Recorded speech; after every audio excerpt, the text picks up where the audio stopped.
Hello दोस्तों, मैं अजय कुमार स्वागत करता हूं आप सभी का टीसीएस पाठशाला के यूट्यूब चैनल। जैसे कि आपको पता है कि हम मध्यकालीन भारत इतिहास को पढ़ना शुरू कर चुके हैं और हम 3 वीडियो बना चुके हैं, जिसमें पहले हमने इंट्रोडक्शन की बात किए थे और उसमें एक बढ़िया सी ट्रिक आपको बताया था कि कासिम गजनी गौर गुड़ खाओ 10 लेमन, जिससे क्या होगा कि आप पूरे मध्यकालीन भारत को एकदम बढ़िया से 712 एडी से लेकर 1707 तक आराम से याद कर लोगे। क्या कर लोगे आप? याद कर लोगे। ठीक, इतनी बातें हमने इंट्रोडक्शन में किए थे और आप जाकर उस वीडियो को देखिए और समझिए।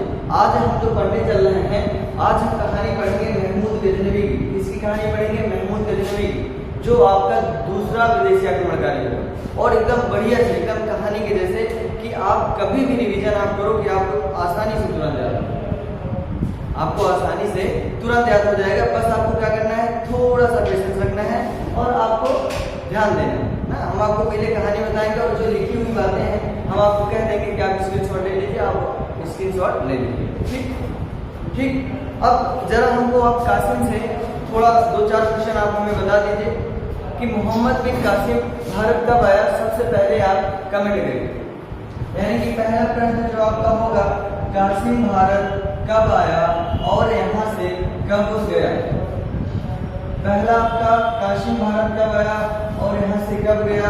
दूसरा क्वेश्चन ना, दूसरा क्वेश्चन आप बताइएगा कि कासिम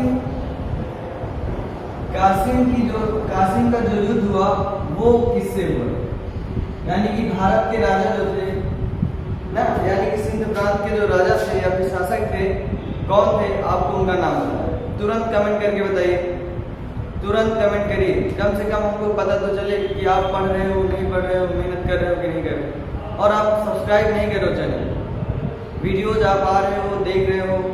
आप समझिए कि अगर मोटिवेशन हमारा नहीं बनेगा तो हम कैसे कंप्लीट करेंगे। मध्यकालीन इतिहास हम कंप्लीट करना चाहते हैं और आप समझिए पूरी कहानी एकदम कहानी के जैसे आपको पूरी मध्यकालीन भारत इतिहास हो जाएगा, याद हो जाएगा। इतिहास तो है ना। बस आप उसको सब्सक्राइब करिए, चैनल को थोड़ा अपना प्यार दिखाइए, लाइक करिए, शेयर करिए ना, हमारा मोटिवेशन बना रहे। आप अपने दोस्तों को भी दिखाइए। ठीक, वादा करिए आप कि आप सब्सक्राइब करेंगे और शेयर भी करेंगे कि हमारा मोटिवेशन बना रहे और आपके लिए नए नए वीडियोस लेकर आते हैं। ठीक, चलिए इतना आप देख लीजिएगा, कमेंट जल्दी जल्दी करिएगा। और आज हम जिस व्यक्ति की बात करने जा रहे हैं, जिस शासक की बात करने चल रहे हैं, वो है आपका महमूद गजनवी, जो आपका दूसरा विदेशी आक्रमणकारी है। क्या होगा? दूसरा विदेशी आक्रमणकारी। कहानी समझिएगा, कहानी समझिएगा। सबसे पहले आप देखिए कि अफगानिस्तान में, अफगानिस्तान आप जानते हैं कि नहीं, अफगानिस्तान आप जानते हैं कि नहीं, जल्दी बताइए, यस और नो, यस और नो आप जल्दी कमेंट करके बताइए कि अफगानिस्तान आप जानते हैं कि नहीं। भारत को जानते हैं और भारत के उत्तर पश्चिम में आप जाओगे तो पाकिस्तान दिखेगा और पाकिस्तान से सटा हुआ आपको एक देश मिलेगा, वो होगा अफगानिस्तान। और भारत भी सीमा टच करता है अफगानिस्तान से। बताइएगा उस सीमा का नाम है। जो भारत और अफगानिस्तान सीमा टच करते हैं एक दूसरे से, आप उसका नाम कमेंट करके बताइएगा। आप कमेंट नहीं करते, क्या आपको टाइपिंग करने में दिक्कत होती है? आप कमेंट करिए ना, कम से कम पता तो चले कि हाँ आपको कुछ आता है। ठीक, ये अफगानिस्तान आपका एक देश है और पहले आपको पता है कि पहले की बात है, जब 1947 के पहले की आप बात करोगे तब आपका भारत और पाकिस्तान एक हुआ करता था ना। आपका भारत कब आजाद हुआ? 1947। यानी उसके पहले की आप बात करोगे तो आप कहोगे कि भारत और पाकिस्तान आपका 1947 से पहले क्या हुआ करता था? एक हुआ करता था। और हम बात कब की पढ़ रहे हैं? कासिम कब आया था? 712 एडी में ना। और गजनवी जो आएगा वो आपका 1000 से लेकर 1027 में ना, यानी 1947 के पहले, बहुत पहले की कहानी है कि नहीं। सारा टाइम टेबल बात करेंगे और डेट तो आपको ऐसे याद हो जाएंगे कि आप इतिहास से डरना छोड़ दो ना। ठीक, चलिए अफगानिस्तान में एक जगह है, यानी कि जैसे अफगानिस्तान में एक जगह का नाम है, एक स्थान का नाम है गजनी। क्या नाम है? गजनी।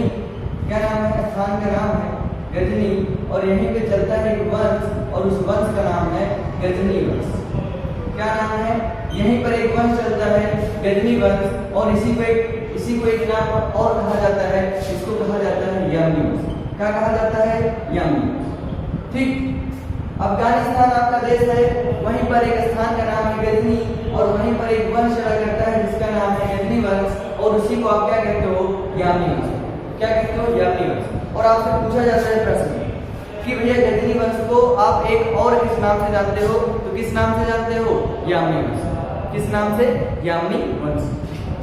ठीक, आगे। अच्छा, अब वंश है, गजनी वंश है, तो इसका कोई ना कोई नाम होगा। नाम होने का मतलब कोई ना कोई इसका संस्थापक होगा ना, तो इसके संस्थापक को सबसे पहले गजनवी की कहानी एकदम बढ़िया से आप समझ लो, और आप समझिए जब आप वंश को अच्छे से समझ लेंगे तुरंत ही आप महमूद गजनवी को भी समझ जाएंगे। और महमूद गजनवी आखिर क्यों भारत पर आक्रमण किया, आखिर क्यों भारत पर आक्रमण किया, और आक्रमण करने के साथ साथ वो मंदिरों पर ही क्यों आक्रमण किया। आप एक बात कॉमन देखें कि वो कभी नहीं तो दिल्ली पर, नहीं तो और किसी राज्य पर, वो सिर्फ कहाँ कर रहा है? मंदिरों पर आक्रमण कर रहा है। आखिर उसको ऐसी कौन सी चीज प्राप्त हो जा रही है जो मंदिरों पर क्या कर रहा है? आक्रमण कर रहा है ना। कहाँ आक्रमण कर रहा है? मंदिरों पर। बहुत ही दुष्ट व्यक्ति, लगातार मंदिर तोड़े जा रहा था, मूर्तियां उठा के लेके जा रहा था, मूर्तियों को नहरों में फिरवा देता था, यानी कि नदियों में बहा देता था। ऐसा व्यक्ति था ना, ऐसा शासक। और मंदिरों को तोड़ने में सबसे पहले नाम भी अगर किसी का आता है तो वो महमूद गजनवी ही है। ठीक, और भी शासक की कहानी आप पढ़ेंगे। ठीक, इसके जो संस्थापक हैं वो हैं अल्पतगीन। कौन है? अल्पतगीन। अल्पतगीन किस वंश के संस्थापक हैं? गजनी वंश के, और गजनी वंश को कहा जाता है यामी वंश। और ये जो अल्पतगीन है इन्हीं के गुलाम हुआ करते थे, इन्हीं के गुलाम हुआ करते थे, जिनका नाम था सुबुक्तगीन। क्या नाम था? सुबुक्तगीन। इन्हीं के गुलाम सुबुक्तगीन, और सुबुक्तगीन के ही बेटे, सुबुक्तगीन के ही बेटे थे महमूद गजनवी। महमूद गजनवी। इतनी कहानी समझ में आएगी। अभी हम कैसे, पहले पूरा का पूरा करता था, वैसे ही पाकिस्तान वाला क्षेत्र आपको आप कहाँ मिलेगा? पेशावर क्षेत्र ना। पेशावर क्षेत्र कहाँ मिलेगा आपको? पाकिस्तान। ठीक, ये जो पेशावर क्षेत्र है ये आपका कहाँ है? ये आपका कहाँ है? पाकिस्तान में। ठीक, अब समझिए, पाकिस्तान में है पेशावर क्षेत्र, यहाँ के कोई ना कोई राजा होंगे, यहाँ के कोई ना कोई राजा तो होंगे। ठीक, और यहाँ के जो राजा हैं उनका नाम है जयपाल। उनका क्या नाम है? जयपाल। और इन्हीं को कहते हैं राजा जयपाल। और आपसे क्वेश्चन भर भर के पूछा जाता है, एक क्वेश्चन आपसे भर भर के पूछा जाता है कि भैया ऐसा कौन सा राजा था जिन्होंने अपनी जान की आहुति अग्नि में ना, यानी कि आग में बैठकर अपनी जान की आहुति दे। ठीक, ये कौन है? राजा जयपाल। कहाँ के हैं? पेशावर क्षेत्र के क्या है? राजा। अब समझिए ना, थोड़ा गजनी में समझिए, इसको थोड़ा इरेज करते हैं, थोड़ा कहानी समझिएगा। ये जो सुबुक्तगीन है, अल्पतगीन के क्या है? गुलाम है, और यही सेनापति। ये क्या करते रहते हैं? राजा जयपाल पर अटैक करते हैं, राजा जयपाल पर अटैक करते रहते हैं, राजा जयपाल को परेशान करते रहते हैं। बार बार लगातार जितनी बार ये चाहते थे कि अटैक करें, ये अटैक कर दिया, बहुत ज्यादा सोचा नहीं करते। और जब मन हुए कहाँ अटैक कर देते थे? राजा जयपाल पर, किस वाले क्षेत्र में? पेशावर वाले क्षेत्र में। और जब अटैक कर देते थे तो पेशावर के जो क्षेत्र में राजा जयपाल थे वो बहुत परेशान हुआ करते थे कि यार आखिर क्यों आप ऐसा करते हो, मतलब आप लगातार ना अटैक किए जा रहे हो, मुझको भी तो परेशानी होती है ना, आप अपना साम्राज्य फैलाओ, ठीक है, लेकिन आप हमारे यहाँ क्या है बार बार अटैक कर रहे हो और हमको बहुत ज़्यादा दिक्कत हो रही है। जिसकी वजह से क्या होता है, राजा जयपाल एक बार बहुत ज़्यादा गुस्सा हो जाते हैं और सुबुक्तगीन को ले बैठते हैं, यानी कि सुबुक्तगीन को मार देते हैं। 998 वही समय रहता है जब सुबुक्तगीन को मार दिया जाता है। किसके द्वारा मार दिया जाता है? राजा जयपाल। राजा जयपाल बहुत गुस्सा होते हैं और सुबुक्तगीन को मार देते हैं। अब यही बात किसको पता चलती है? महमूद गजनवी को। और महमूद गजनवी है कौन? सुबुक्तगीन के बेटा। महमूद गजनवी है कौन? सुबुक्तगीन के बेटे हैं। अब जब इनको अपने पिता की मौत की खबर पता चलेगी तो दुखी होंगे कि नहीं? दुखी होंगे कि नहीं? कमेंट करके बताओ। ठीक, अब जब बहुत दुखी होंगे तब ये भी प्रण लेंगे और कहेंगे कि भैया राजा जयपाल जो करे सोच ले, अच्छा नहीं किए हो, ना, और ये सोच के बैठे रहते हैं कि भैया अब कैसे न कैसे करके राजा जयपाल को हमें मारना है, राजा जयपाल ने हमारे पिता को मारा है। तो महमूद गजनवी भी सोच के बैठ जाता है कि अब हम आपको बिना मारे छोड़ेंगे। आखिर वही फिर महमूद गजनवी आपसे क्वेश्चन पूछा जाता है ना, महमूद गजनवी का आक्रमण कहाँ से शुरू होगा, यानी कि इनका जो शासनकाल शुरू होगा वो 1000 से लेकर 1027 तक, और ये भारत पर 17 बार आक्रमण करेगा। इनके पिता को जैसे ही मार दिया जाता है महमूद गजनवी बहुत गुस्सा होता है, वही 1000 से लेकर 1027 तक ये भारत पर आक्रमण करना शुरू कर देता है और 17 बार भारत पर आक्रमण करता है। और भारत पर आक्रमण तो करता है ठीक, भारत के मंदिरों पर आक्रमण, यहाँ के जितने भी मंदिर हैं, वहाँ की जितने भी सोने चांदी की जो मूर्तियाँ होती थी उसको वो तोड़ता था, और तोड़कर वो कहाँ लेके जाता था, अफगानिस्तान लेके चला जाता, अफगानिस्तान लेके चला जाता। ठीक 1000 से लेकर 1027 तक वो क्या करेगा, 17 बार आक्रमण करेगा। कहाँ करेगा, भारत पर आक्रमण करेगा। और अभी हम सारे बात करेंगे जो जो पेपर में आपसे पूछा जाता है कि गजनवी के द्वारा सबसे प्रसिद्ध अटैक भारत पर किस मंदिर पे किया गया, और कौन कौन से ऐसे मंदिर हैं जो आपसे प्रश्न में पूछा जाता है, वो भी बस आप शेयर करते रहे, शेयर नहीं कर रहे हैं ना आप, बस लगातार वीडियो देखे जा रहे हैं। अरे शेयर करा, हाँ शेयर करिए। ठीक, आगे देखिए।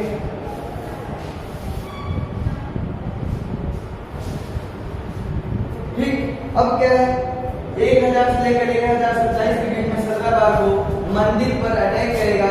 और आपसे अगर एक बार कहा जाए कि आखिर क्यों वो सिर्फ मंदिरों पर ही अटैक करता था, ठीक है अटैक करे कोई दिक्कत नहीं, लेकिन वो कहाँ कर रहा है, सिर्फ मंदिरों पे ही ज्यादा अटैक कर रहा है, मंदिर को तोड़ रहा है, यहाँ से मूर्तियों को लेके जा रहा है, कुछ ना कुछ तो ऐसा होगा मंदिर में जिसकी वजह से वो क्या कर रहा है, मंदिरों पर अटैक कर रहा है। क्या कर रहा है, अटैक कर रहा है, मंदिर को तोड़ रहा है, और तोड़ने के साथ साथ यहाँ से मूर्तियों को चोरी करके यानी उठा के लेके जा रहा है। ठीक, इतनी बातें क्लियर हुई। अब देखिए अब क्या होगा, जब लगातार मूर्तियों को तोड़ेगा, तोड़ के यहाँ से लेके जाएगा, लेकिन बार बार वो यहाँ आएगा। ठीक, फिर आप देखोगे कि सबसे पहला अटैक यानी कि सबसे पहला युद्ध जो चलेगा वो 1001 में गजनवी द्वारा राजा जयपाल द्वारा किया जाएगा। गजनवी द्वारा राजा जयपाल पर किया जाएगा। और आपसे पूछा जाता है कि सबसे पहला अटैक मोहम्मद महमूद गजनवी द्वारा किस पर किया गया और कहाँ किया गया। ठीक, किस पर किया गया, राजा जयपाल पर किया गया। राजा जयपाल कहाँ के राजा हैं, पेशावर क्षेत्र के राजा हैं। और समझिएगा, इन्होंने अटैक तो किया लेकिन जयपाल राजा को मारा नहीं। क्या नहीं किया, मारा नहीं। क्या नहीं किए, मारा नहीं। इन्होंने कहा कि जाओ, तुमने हमारे पिता को मारा था लेकिन हम आपको छोड़ देते। लेकिन ये भी ब्राह्मण व्यक्ति है, राजा आदमी है, क्षत्रिय आदमी है, कहाँ ना, वो नहीं चाहता कि आप हमें जान की दान दे दो ना, इसलिए वो क्या कर देता है, आग की चिता में बैठकर अपने जान की आहुति दे देता है। और आपसे प्रश्न भी पूछा जाता है कि भाई ऐसा कौन सा शासक हुआ है जिन्होंने अपने जान की आहुति आग की चिता में बैठ कर दी। कौन राजा थे वो, राजा जयपाल। कहाँ के राजा थे, पेशावर क्षेत्र के राजा। किसके द्वारा हमला किया गया था, गजनवी के द्वारा। गजनवी के पिता कौन थे, सुबुक्तगिन। सुबुक्तगिन किसके गुलाम थे, अल्पतगिन। अल्पतगिन किसके संस्थापक थे, अल्पतगिन किस वंश के संस्थापक थे, गजनी वंश। किस वंश के, गजनी वंश के। और इसी गजनी वंश को क्या कहा जाता था, यामी वंश। क्या कहा जाता था, यामी वंश कहा जाता था। ठीक, इतनी बातें क्लियर हुई। अगर इतनी बातें क्लियर हुई तो अब आप एक बात और समझिएगा कि मंदिर पर अटैक करने पर इसको क्या क्या ज्यादा से ज्यादा फायदा है। समझिए, इतनी कहानी क्लियर है आपको। अफगानिस्तान के गजनी स्थान पर गजनी वंश चलता था और इसी गजनी वंश को यामी वंश कहा जाता था। और यामी वंश या फिर गजनी वंश के जो संस्थापक थे वो कौन थे, अल्पतगिन। अल्पतगिन के ही गुलाम हुआ करते थे जिनका नाम सुबुक्तगिन था। और सुबुक्तगिन के ही बेटे थे महमूद गजनवी। कौन थे, महमूद गजनवी। यानी कि सुबुक्तगिन बार बार किस पर आक्रमण कर रहे थे, राजा जयपाल पर। राजा जयपाल कहाँ के राजा थे, पेशावर क्षेत्र के राजा। ठीक, अब बताना 1001 में महमूद गजनवी द्वारा किस पर आक्रमण किया गया? कमेंट करके बताइए जल्दी। 1001 में महमूद गजनवी द्वारा किस पर आक्रमण किया गया? राजा जयपाल द्वारा। मार दिया गया था? नहीं मारा गया था। तो उन्होंने अपनी जान की आहुति कैसे दे दी? चिता में बैठ ना, चिता में बैठ कर। ठीक ठीक है, इतनी कहानी समझ में। ये जो लिखा हुआ है हम आपको पीडीएफ अगर प्रोवाइड हो पाएगा तो हम आपको प्रोवाइड करवा देंगे, नहीं तो आप स्क्रीनशॉट जरूर ले लीजिएगा। ठीक, आगे आइए देखते हैं। समझ में आ रहा है तो मतलब शेयर करते रहिए, सब्सक्राइब करते रहिए। अभी सारे मंदिरों पर, अभी तो एकदम बेसिक से शुरू हुआ है, राजा रानी की कहानी शुरू हुई है। बस आपको समझने की जरूरत है, आप समझिए, लाइक करिए, शेयर करिए, सब्सक्राइब करते रहिए। ठीक, आइए अब हम आपसे कह रहे हैं कि महमूद गजनवी है, भारत पर आक्रमण किया जा रहा है, भारत के लोगों को परेशान कर रहा है। और कहाँ अटैक कर रहा है, आक्रमण कर रहा है? मंदिरों। कहाँ कर रहा है? मंदिरों। आखिर इसे मंदिरों पर क्या मिल जा रहा है कि लगातार मंदिरों पर ही आक्रमण किया? ठीक, इसको समझने की थोड़ी सी आप ठीक समझ। मंदिरों पर सिर्फ इसलिए क्या है कि आपके जो मंदिर हैं और मंदिर में जो मूर्तियां होती हैं वो किससे बनी हुई हैं? मंदिर में जो मूर्तियां हैं कहीं ना कहीं वो आपका सोने या चांदी की बनी होती हैं। ठीक, सोने या चांदी की बनी होती है। तो वो क्या करता है?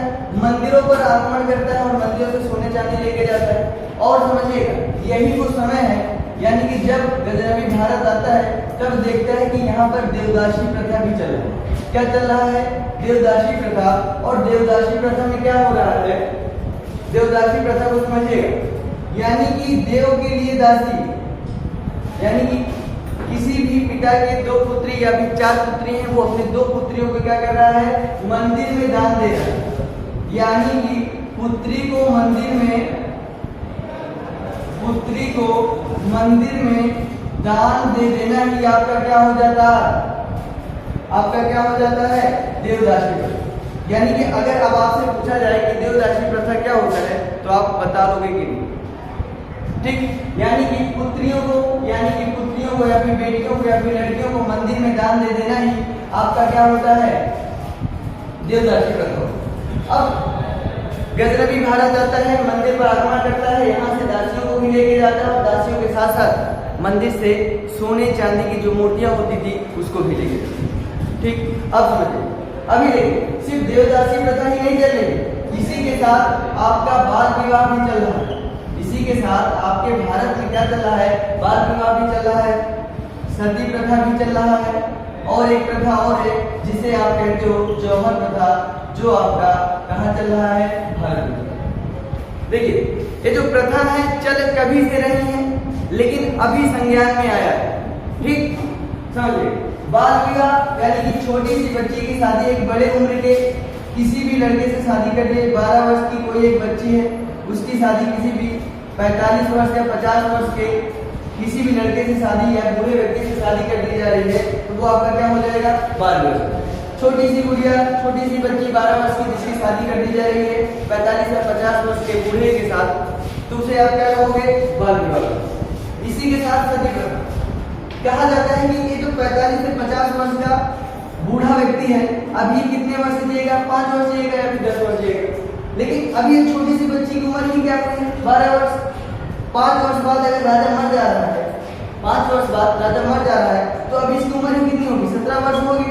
और ये मान लीजिए 55 में मर जा रहा है तो अभी तो इस छोटी सी बच्ची की और या गुड़िया की कहो, उसकी पूरी की पूरी जिंदगी तो बची हुई कि नहीं? अब देखो हो क्या रहा है, जैसे ही ये राजा मरेगा इसी राजा के साथ इस बालिका को या फिर छोटी सी बच्ची को भी क्या कर दिया जाएगा? आग में बैठा देगा या फिर इसको जान देने के लिए भी कहा जाएगा। ठीक, अब देखिए ये आपका क्या हो जाएगा? सती। ठीक, इसी के बाद जौहर प्रथा। आपको पता है जौहर प्रथा में क्या होता है कि पहले एक राजा की कई सारी रानियां हुआ करती थी। जब राजा मरेगा तो उसी के साथ कई सारी रानियों को लेके जाएगा, यानी कि उनको भी आग की चिता में बैठना पड़ेगा।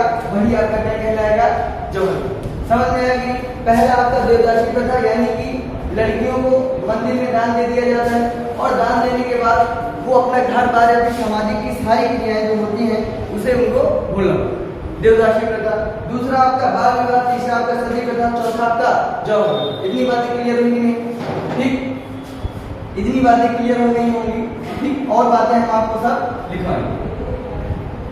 अब समझ में आया कि नहीं, आखिर वो क्यों मंदिरों पर ही आक्रमण किया करता था और मंदिरों से ही सोना चांदी और सारी चीजें वो यहाँ से लेके जाता था। यानी कि वो मंदिरों से ही सारी चीजें यहाँ से लेके जाता था, ठीक। इतनी बातें क्लियर हुई आपको? इतनी बातें आपको क्लियर हुई कि नहीं? ठीक। सती प्रथा आपको क्लियर हो गया होगा कि एक व्यक्ति के साथ एक महिला भी जलेगी, जलाया जाएगा, सती प्रथा हो जाएगा। बाल विवाह, छोटी सी बच्ची के साथ एक बूढ़े व्यक्ति की शादी कर दिया जाएगा, बाल विवाह हो जाएगा।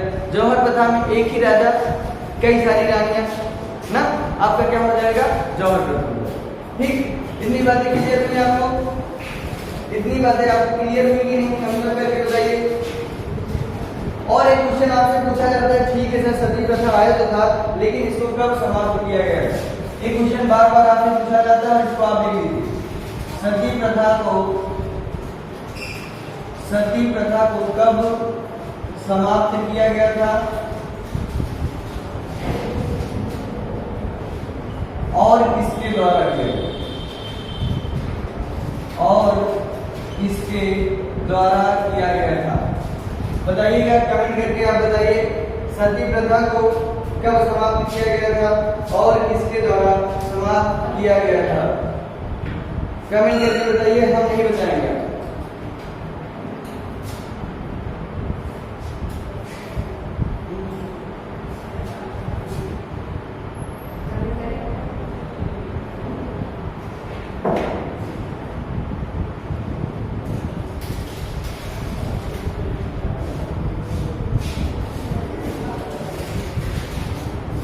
चलिए देखिए, सती प्रथा को आपका जो समाप्त किया गया था वो 1829 में किया गया था। कब समाप्त किया गया था? 1829 में। किसके सहयोग से? राजा राम मोहन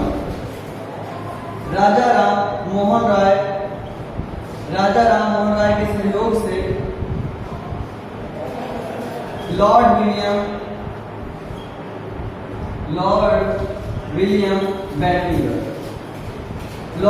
बेंटिंग के द्वारा ही क्या किया गया था? सती प्रथा को समाप्त किया गया था। आप इसका स्क्रीनशॉट जल्दी ले लीजिए ताकि हम आपको आगे की बातें और बता सकें।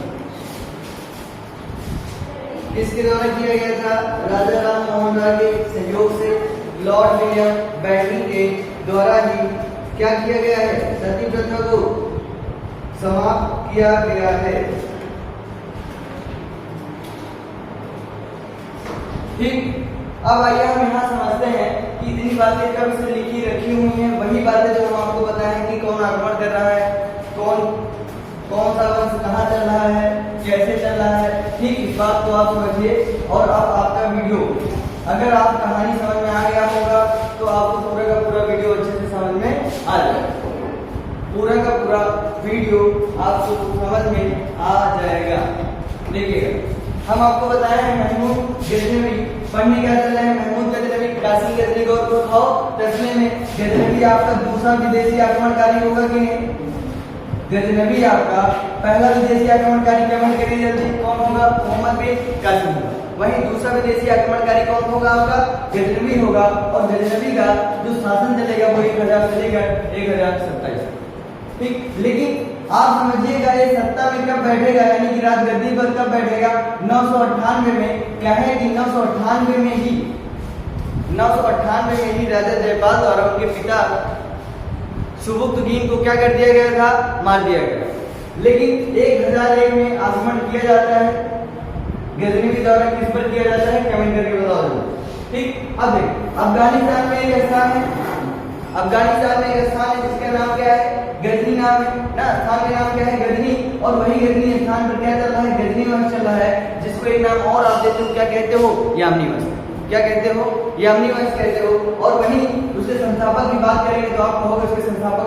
चलिए, हम आपको क्या बता रहे थे? अल्बर्ट के गुलाम कौन है? सुबुक्तगीन ना।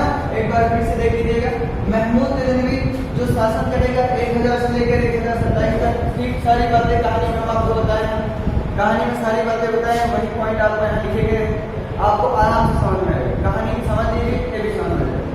गजनी वंश या फिर यामनी वंश कहाँ चल रहा है? आपका अफगानिस्तान इसी तरह इनके संस्थापक कौन है? अल्बर्कीन है। अल्बर्कीन किस वंश के संस्थापक है? गजनी वंश। और गजनी वंश को आप क्या कहते हो? यामी। ठीक, आगे देखिए। अल्बर्कीन के लिए एक गुलाम है जिनका नाम क्या है? सबुक्कीन है। कहानी में हम आपको बताए हैं सबुक्कीन। ठीक, गुलाम है, किसके गुलाम है? अल्बर्कीन। और सबुक्कीन के लिए एक पुत्र है जिनका नाम क्या है? गजनवी। ठीक, पेशावर में एक हिंदू शासक जयपाल की कहानी हम आपको बताई कि नहीं ना, कि इनके पिता को ना सबुक्कीन को किसके द्वारा मारा जाता है? राजा जयपाल द्वारा। इसकी वजह से गजनवी बहुत गुस्सा होता है, बहुत ही गुस्सा आता है, जिसकी वजह से सारी कहानी फिर जाके वो जयपाल से 1001 में युद्ध करता है और वो क्या होता है? जीत जाता है। और जीत जाने के बाद राजा क्या करते हैं? अपनी जान की आहुति कहाँ रखते हैं? चिता पे बैठ के। एक आगे गजनवी 998 में गजनी वंश का शासक बनता है और इतने सारे आक्रमण, और वो जितने भी आक्रमण करेगा वो कहाँ कर रहा है? मंदिरों पे करेगा। कहाँ करेगा? मंदिरों पे करेगा। ठीक, कब से कब तक? 1000 से लेकर 1027 तक कितनी बार करेगा? 17 बार आक्रमण करेगा। कहाँ करेगा? मंदिरों पे। ठीक, कह रहा है गजनवी का सबसे प्रसिद्ध आक्रमण कौन सा है? 1025। आप देखोगे कि बार बार आपसे एक ही प्रश्न पूछा जाता है कि सबसे प्रसिद्ध वाला आक्रमण गजनवी का कौन सा है? 1025 में कहाँ किया गया था? सोमनाथ मंदिर। कहाँ? सोमनाथ मंदिर। सोमनाथ मंदिर है कहाँ? गुजरात। सोमनाथ मंदिर पर, और सोमनाथ मंदिर आपका कहाँ है? गुजरात। ठीक, अगला देखिए। और कह रहा है 1001 में गजनवी ने राजा जयपाल को पराजित किया। किसको पराजित किया था? 1001 में पहला आक्रमण। अगर गजनवी का पूछा जाए कि पहला आक्रमण कौन सा है, तो कौन सा है? राजा जयपाल। क्या वो राजा जयपाल को मार दिए थे? नहीं। फिर राजा जयपाल की मृत्यु कैसी हुई थी? वो चिता पर बैठकर अपनी जान की आहुति दे दी। ठीक, इतनी बातें क्लियर है। 1001 में गजनी ने राजा जयपाल को पराजित किया था और चिते में बैठकर जान की आहुति दे दी। किसने दे दी? जयपाल ने दी। किसने दे दी? जयपाल ने दी। स्क्रीनशॉट आप ले लीजिएगा। ठीक, सारे पॉइंट्स आपके इसमें हैं, स्क्रीनशॉट आप ले लीजिए। क्लियर दिख रहा होगा आपको? क्लियरिटी है। ठीक, अब देखिए, अब सारे आक्रमण, जो आक्रमण ज्यादा से ज्यादा पूछे जाते हैं आप उनको समझिएगा। 1001 में पहला आक्रमण। ठीक, दूसरा देखिए 1006 में गजनवी ने नगरकोट, जो नगरकोट है आपका कहाँ पड़ता है? एचपी यानी कि हिमाचल प्रदेश में ना। 1006 में गजनवी नगरकोट एचपी में यानी हिमाचल प्रदेश में एक मंदिर है नगरकोट में, और किस मंदिर पर? मंदिर पर आक्रमण कर रहा है। नगरकोट हिमाचल प्रदेश के मंदिर पे क्या कर रहा है? आक्रमण कर रहा है। कब कर रहा है? 1006 में। पेपर में पूछा जाता है। ठीक, आगे देखिए। आगे कह रहा है 1008 में आनंदपाल। देखिए जो आनंदपाल है ना, ये जो आनंदपाल है ये जयपाल के ही बेटे। ठीक, 1008 में आनंदपाल को, जो क्या है जयपाल का बेटा है, वो पराजित किया। किसने किया? महमूद गजनवी ने। ठीक, कब किया? 1008 में पराजित किया गया। किसके द्वारा? महमूद गजनवी द्वारा। किसको किया गया? राजा आनंदपाल को। यानी कि आनंदपाल किसके बेटे हैं? राजा जयपाल। ठीक, आगे देखिए। और कह रहा है 1014 में स्थानीय महादेव। देखिए इस मंदिर से आपको लग रहा है कि स्थानीय महादेव से लग रहा है कि कहीं ना कहीं भगवान शिव की बात की जाए, लेकिन देखिएगा समझिए 1014 में स्थानीय महादेव मंदिर पर आक्रमण किया और इसने चक्र स्वामी कृष्ण, चक्र स्वामी, चक्र किसके हाथों में होता है? कौन से भगवान के हाथों में होता है? कृष्ण भगवान। चक्र स्वामी कृष्ण की मूर्ति बाहर निकाल। ठीक, ये आक्रमण कब किया था? 1014 में। कहाँ पर किया था? स्थानीय महादेव। ये जो मंदिर है किसकी मंदिर है? कृष्ण भगवान की है, महादेव की नहीं है। ठीक, आगे देखिए। आगे कहना है 1025 में 16वां आक्रमण सोमनाथ मंदिर पर आक्रमण किया। वो सोमनाथ मंदिर आपका कहाँ है? गुजरात में, जो सबसे ज्यादा फेमस है। ठीक, कौन से नंबर का है? 16वां। कौन से सन में हुआ था? 1025 में। कौन सी मंदिर है? सोमनाथ। कौन सा राज्य है? गुजरात। आगे कह रहा है कि सारा सोना जाटों ने छीन लिया। जब 1025 में कहानी बताना हम आपको भूल गए थे, सुनिएगा। जब 1025 में क्या हुआ था कि सोना लूट कर महमूद गजनवी अफगान जा रहा था, तो इसे रास्ते में कौन मिल जाते हैं? जाट मिल जाते हैं, जिसे आप कोकण जनजाति भी कहोगे, जिसे आप और क्या कहोगे? कोकण जनजाति भी कहोगे। जो ना जाट मिल जाते हैं और वही जाट क्या कर देते हैं? इतना सारा का सारा सोना छीन लेते। आगे कह रहा और फिर क्या करेगा गजनवी? अंतिम वाला जो आक्रमण करेगा भी वो किस पर करेगा? जाटों पर करेगा। क्या है कि उन्होंने क्या किया था?